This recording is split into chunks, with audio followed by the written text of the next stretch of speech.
jërëjëf Mohamed Kandji ñu ngi lay nuyu ku nekk turam ak santam dina ñaanal bëccëgu jàmm ak salaam fii ci iRadio ITV te di dalal Sine Ndiaye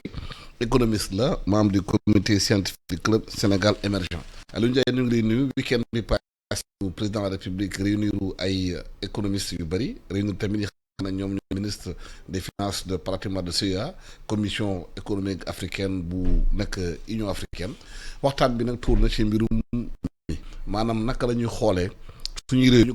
koom-koom ñu mën a tëggee liggéey ko ba ñu mën a yoral suñu bopp suñu jafe-jafe yi. Ukraine wax nañu ko ci lu bari ci loolu wax ci Union soviétique wax ci Russie maanaam li fa doon ñëw suñu réew yi guerre bi am impact la am suñu réew yi président na banaan les économies africaines sont fatiguées li waral fatiguement boobu li ko fatigation boobu indi. waaw merci beaucoup Alassane ci invitation maa ngi lay sant bu baax di la gërëm ci sujet bu am solo bi nga xam ne invité nga ma jox. C'est vrai que samedi bi passé amoon forum économique bu Dakar et démb lundi ci la amoon réunion des ministères chargés de l'économie de la coopération et cetera. C'est vrai que li ci génnee mooy diagnostic bi Afrique jamono ji dafa presque ndax Afrique dafa newoon di dox ak ay beeke yi xam nañ ko mooy commoditisation primaire de l'économie ci olof le fait que Afrique ay daa bëri ay gàncax benn duñ ko fi transformé benn ci ay gàllankooram ñaareen gàllankoor bi mooy aussi mu nekk continent boo xam ne taux de croissance démographique bi mooy ni nit ñi di yokkoo daa koom-koom bi di yokkoo mais nag Afrique am ay ñaari béki mais d'abord dox tuuti am lu ko njëkk a faqastal lu métti muy Covid bi nga xam ne gis nga ni perte yi mu teg alimentaire mondial dëkk yi tëju transport aérien sooxe tourisme bi tamit doxatut loolu premier gàllankoor bu métti boo xam ne dund na ko 10 ans nga gis yiñ tëj nit ñi même li mu doon yóbbu presque 100% yooyu jël mu nekk 40% en moins mu am tourisme bu élevé mu am vraiment resté ak gis nga fii Sénégal confinement bi remous sociaux yi mu créé woon ba même en mars 2021 léegi nag Afrique jógee ci loolu dalaat ci beneen njombe bu gën a métti am Russie Ukraine. Pourquoi guerre bi am Russie Ukraine nekk guerre boo xam ne dafa am jeexital ci ñun parce que ñun Sénégal boo jëlee Sénégal dañuy importer li ñuy wax blé te 65% blé bi ñuy dundee Sénégal Russie lay jógee ak Ukraine te ku wax blé wax farine. ku wax blé wax pâte alimentaire yi ñuy togg yi ñuy lekk ci Sénégal ku wax blé wax yeneen jeexital yoo xam ne dafa am importance loolu sur le panier de la ménagère dañ koy jéggaani ndax man dama bëgg fàttali ne il y a cela quelques jours président de la République ba muy def discours ci avril bi 3 avril waxoon na ne il faut que ñu dem ba ñuy produire li ñuy consommer di consommer li ñuy produire loolu président waxu ko noonu rek parce que Banque centrale dafa génne rapport consolidé 2021 ci économie UEMOA léegi boo jëlee économie UEMOA bu ñu la waxee ne la da ngay war a produire li ngay consommer ak di consommer looy produire mooy directement ci balance commerciale bi dañuy xool balance commerciale bi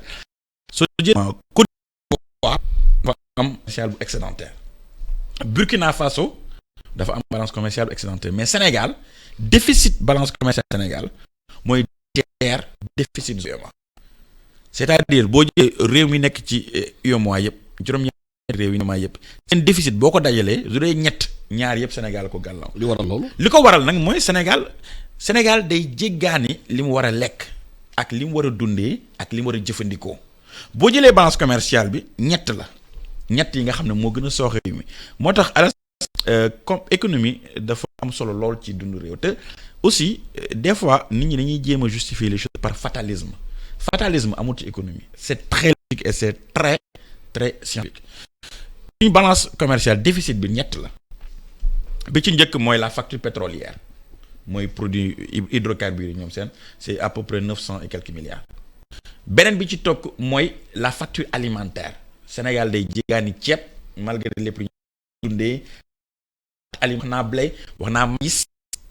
wax naa leneen ak leneen yi dañ koy jéggaani te dañ koy dundee au muy ñetteel bi mooy biiment mooy oto il y a beaucoup de yoo xam ne koy importer mooy aussi lépp luy matériel bu war a dem gaz parce que amuñ kii bi parce que y a pas d'industrie dans ce pays là boo amoon industrie équipement yëpp da nga koy jéggaani yooyu nag boo ko jëlee moo tax ñu am ñuy exporter à peu près mais di importer presque 5 000 milliards. mais discours bi dafa mel ni. déggoon nañ ko fii déggaat ko dafa mel ni daal yëf yi daal changé wu. dañuy wax lu bare ci réew mi constater déficit yi constater lépp xam li manqué ci réew mi waaye jéego pour changer ko mu amul. mais jéego pour changer ko. parce que ñu comprendre à chaque fois. ñu joxe même discours sénégalais yi. lii manqué na waaw li manqué nag la ñuy def pour mu changer. mais li manqué xam nga diagnostic baax na loolu man dama d'accord ak yow ne constat diagnostic baax na loolu. mais boo constaté ba diagnostic ba pare après nag loolu ça demande du courage politique. ça demande d'abord du courage de réforme yi war te réforme yi boo ko defee nga am un cadre de suivi parce que bu ñu la waxee industrialisation mais loolu lu ful la man je donne un exemple très terre à terre très simple. jëlal soble xam nga soble Sénégal manqué wu fi. actuellement boutique boo dem ci coin am nga soble mais le coût ça arrive 350 à 400 francs alors boo demee producteur soble bi 100 francs la koy jaay pourquoi mu koy jaayee 100 francs que sur les étals des ménagères di ko jëndee 400 francs parce que c'est un problème de logistique. Sénégal dafa nekk dëkk boo xam ne réew boo xam ne il faut faire de la géographie économique parce que zone de production yi dafa ute. loolu un transport efficient il faut que ñu am logistique bu efficiente te loolu état moo ci war a investir identifier ay yoo xam ne chaîne proximité chaîne locale bi amorcer réellement au-delà du fétichisme parce que man je suis d'accord avec yow ne Sénégal beaucoup industrialisation dañ koy wax di ko waxaat depuis époque Senghor ba léegi ni ñu koy wax. daanaka day wax contexte bi ñu nekk nii c'est un contexte qui ressemble un peu au contexte des années 70 mooy premier choc pétrolier bi avec la grande sécheresse qu'on a connue au Sénégal. yàgg nañu wax le besoin mais industrialisation da ngay lëkkaloo secteur privé bi nga xool ay sujets yu très simples. je vais vous donner un exemple pour wan la surtout impact ak importance logistique pour mën a amorcer industrialisation et relier les zones de consommation aux zones de production. am na benn dëkk bu ñuy wax Ñaaxeen dans le département de Tivaouane. mais c'est un peu à la confluence entre Tivaouane Diourbel ak Fatick. mais c'est une zone de production. ça polarise 65 villages. il y a 2 fermes Anida qui sont là-bas. mais je parle de la direction des stratégies de désenclavement. Ñaaxeen actuellement dafa enclavé de telle sorte que et ils ont juste besoin d'une de 10 kilomètres pour permettre l'acheminement de la production. Et 2 fermes yi fa nekk et depuis l'époque du PAVA mënuñu compétitive parce que mën nga produire mais doo am foo ko yóbbu bu nawet bi ñëwee la piste devient très douce alors qu'il suffirait que l'État avec tous les programmes que Promoville PUDC et tout ça dem investir réellement pour defalee leen tali ba nga xam ne production bi yëpp dañ koy mën rapidement et day tax ba nga xam ne sax le fait que mu am exode rural des populations de Niakhène je donne un exemple di fay quitter di ñëw Dakar mën a delluwaat seen dëkk mën a bay pour que mbay mi mën a soqal parce que Alassane on peut tout dire mais Sénégal mën nañoo wax lépp on peut parler même de la technique nucléaire wala ñu jéem a dem ci jaww ji il paraît même qu'on a un projet pour mettre un satellite sur Mars mais on va retomber sur Terre et quand on retombe sur Terre c'est d'abord l'agriculture l'élevage booster seen compétitivité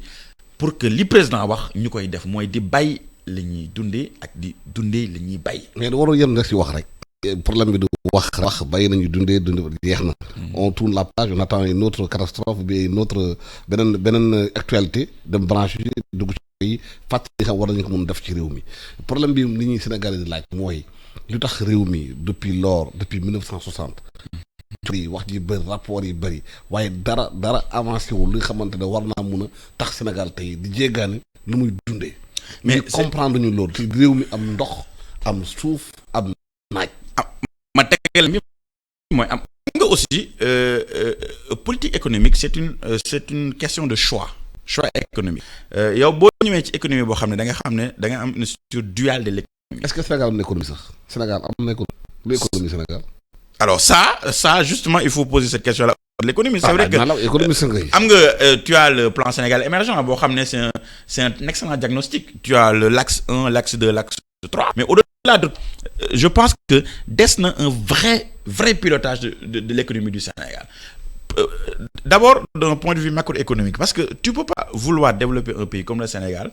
en misant sur des infrastructures yoo xam ne certes ça peut certes mën na kii mais concentré ko dans le triangle Dakar Thiès Mbour et c'est des investissements qui sont lourds yoo xam ne c'est que vraie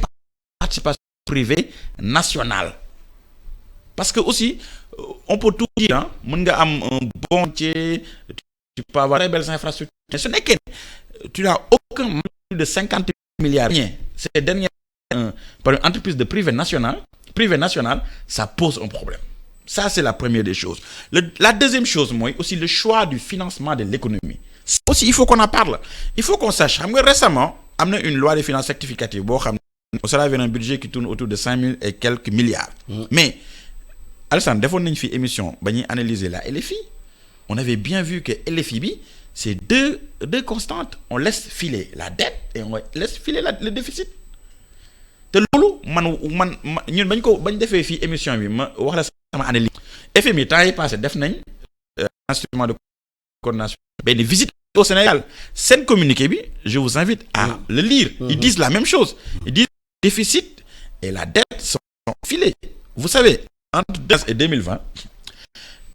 la dette du Sénégal a augmenté de 155. Le service de la dette est le deuxième poste budgétaire du Sénégal à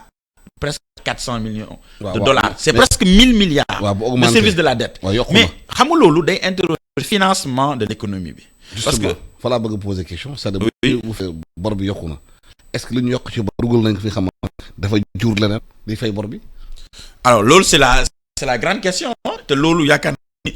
ñi yor économie Sénégal directement ñi koy piloter au quotidien ñoo mën a xam ndax am na rentabilité de tout cet emprunt là qu'on est en train de faire pour gérer. Man constate au quotidien mooy la vie coûte très cher au Sénégal. Vous savez que le sucre coûte plus cher au Sénégal qu'au Mali alors que le Mali ça fait presque 1 an jour pour jour que le Mali n'a reçu aucune aide extérieure. Mais c'est parce que structure de sucre bi la. Taxes yi ci teg la et puis est-ce que efficience taxe yooyu am na ak aussi qu'on doit continuer à accorder un monopole à la CSS est-ce que problème d'IPA yi dégg nga ko temps yi et puis Sénégal ce qui des fois est très fâcheux et rageant c'est que on survole les questions une par une da ngay dégg problème mu suukar une cour ñu wax ci 1 jour 2 jours pare nañ ci donc loolu aussi je pense qu'il n'y a pas de responsabilité parce que Alassane vous êtes un très grand journaliste très respecté mais war nga mën a interroger le ministre de l'économie mais quelle est la politique économique du Sénégal on va y aller étape par étape bu ñu nangoo ñëw wax ak nit ñi et puis sur c'est aussi ak nit ñi pour comprendre pour expliquer les choses parce que ñoom ñun ñooy seen njaatige waaw même bëggoon ci mbirum lekk ji comprendre Sénégal mën nañ defar maanaam dugub nañ defar maïs loolu war a mën a remplacer ceeb bu ñuy importer te loolu ñëpp nee nañu dundin boobu réew mi dina wàññi dina ko maanaam mbirum santé nit ñi ci ñu ko di importer est-ce que importation ci lobby yi nekk ci ginnaaw xamante ne ministre ci enrichir alors xam nga affaire yi ceeb moom ak dafa am 2 choses qui sont très différentes mooy d'abord la gastronomie le fait que nit ñi dans leur tête et ça on n'y peut rien parce que les Sénégalais malheureusement ils ont peut-être un lavage de cerveau parce que ceeb ne woon loo xam ne c'était naturel. bu ñu gis ceeb lekk leneen. waaw bu ñu gisul ceeb lekk leneen mais le Sénégalais lambda et ça les Diobène ne vont pas me mentir au riz au poisson léegi nag li état mën a def parce que soo gisee benn situation da ngay xool quelles sont les solutions apportées. Nigeria à un moment donné dañoon en importation de riz c'était 400 milliards mais état nigérian dafa teg ay réformes bokkoor bi mu njëkk a teg mooy mu surtaxe mu gën a cher boo doon fay taxe 100 francs je dis n'importe quoi 100 francs léegi ngay fay 250 au kilogramme première mesure bu ñu teg deuxième mesure bu ñu teg mooy ñu subventionner ak tous les intrants pour que producteurs nigérians yi mën a produire à suffisance. 2. Troisièmement mooy ils ont travaillé sur ce qu'on appelle le système de récépissé d'entreposage. De sorte que financement seen circuit dafa gën a rek man su ma nekkee producteur je sais que j'ai une surface de disons 15 tonnes. am sama système de récépissé d'entreposage boo xam ne mën na ma permettre ma jël papier boobu pour dem ci banque lebal ma gën a anticiper sama gën a yokk sama production. Donc loolu bañ ko tegee ils ont réussi à diviser leur facture d'importation des riz de 2. foofu laa bëgg a taxaw li Nigéria mën a def lu tax Sénégal mënu ko def. Alors Sénégal li tax mënu ko def loolu y a plusieurs raisons. Peut-être il y a des raisons structurelles mooy comme on dit comme li ngay susurré peut-être il y a un système qui est en place qui fait que le Sénégal il faut que ñu importer mais man dama gëm ne état mën na xool face à une situation donnée quelles sont les mesures qu'il faut prendre et mesures yi nga war a jël tu agis directement pour fini nga inciter fini nga gën a néewal doole de telle sorte que production bi day mën a nekk parce que mënoo comprendre pour autosuffisance alimentaire en 2017 on est en 2022 5 ans après mënuñ ko kii local qualité bi mu waroon am ak aussi l'appui des laboratoires alors que Sénégal ce qui est donc on a toutes les petits puzzles mais il suffit juste d'avoir une bonne synovie pour que mu dem pour que ITA pour que les instituts supérieurs de recherche agricole Israël ñu dooleel leen jox leen les moyens pour que ñu xool quelle est la meilleure qualité de riz produire ko en abondance pour que Sénégalais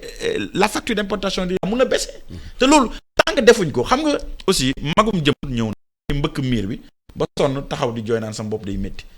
loolu moom y a pas de solution là-dessus tant que on ne diminue pas la facture d'importation la facture alimentaire tant qu'on ne diminue pas la facture des biens d'équipement notre pays à avoir presque 2000 à 2500 monté mais li jaaxal nañu mooy bi Covid bi démarré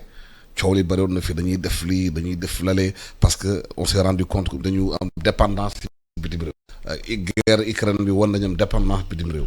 laa fi ñu nekk ni léegi laata loolu conséquence bi ñu dal mu gën a dalee mu gën a taree la ñuy pour gàttanu ko xaw ma pour prévenir c'est-à-dire que problème bi mooy da ngay toog président dafa mel léegi syndicaliste la di kaas rek def la nii defuñu mais boo deful dara dañuy di lay seetaan mais aujourd'hui naka la ñu war a def léegi pour réew mi bu famine boobu ñuy wax nar naa ñëw conséquences yi parce que dans 6 mois waaye dina ñëw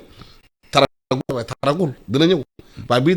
buy tari lan la ñuy def en face mais xam nga lan moo leen njëkk indiqué ne affaire bi dafa tar mooy boo xoolee commencé na boo xoolee la suite des événements xam nga d'abord dafa sorti Jean-Pierre Senghor secrétaire exécutif au commissariat à la sécurité alimentaire moo njëkk def sorti 500 000 personnes 800 000 personnes la wax ne ils sont menacés de famine vraiment dans la région de Matam et tout ça tout de suite après gars yi génne registre national unique bi ak génne 43 milliards pour donner ça à presque 540 000 familles mais loolu moo lay wane ne actuellement et ça c'est pas fait juste par altruisme da lay wane ne y a une sévère correction